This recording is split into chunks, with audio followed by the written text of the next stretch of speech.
সুদখোর ইউনূস এবং তার সাঙ্গপাঙ্গ বিএনপি জামাত বাণিজ্য চুক্তির আড়ালে বাংলাদেশে শূকরের মাংস আমদানির যে পায়তারা করছে, কিছু মানুষ প্রতিবাদ করলেও বাকিরা তার প্রতিবাদ করছে না।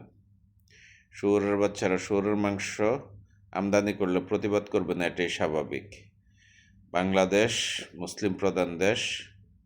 এই মুসলিম প্রধান দেশে শূকরের মাংস আমদানি একেবারেই মানা যায় না।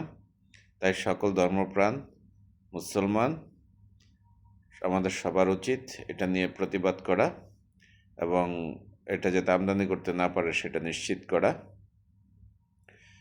সুদখোর ইউনূস সুদ খাইতে আল্লাহ মানা করছে যে 7 বার, আর শূকরের মাংস খাইতে মানা করছে 1 বার। তো তার জন্য যে সুদখোর, তার জন্য শূকরের মাংস এটা কোনো ব্যাপার না, কিন্তু প্রত্যেকটা মুসলমানের জন্য এটা হারাম।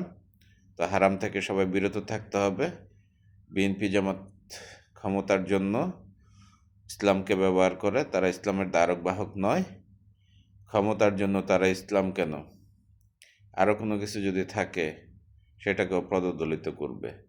তো সকল ধর্মপ্রাণ মুসলমান ভাইদের প্রতি দৃষ্টি আকর্ষণ করতেছি, এটা নিয়ে সোচ্চার হন এবং এটা যাতে আমদানি না করতে পারে সে বিষয়টা নিশ্চিত করুন।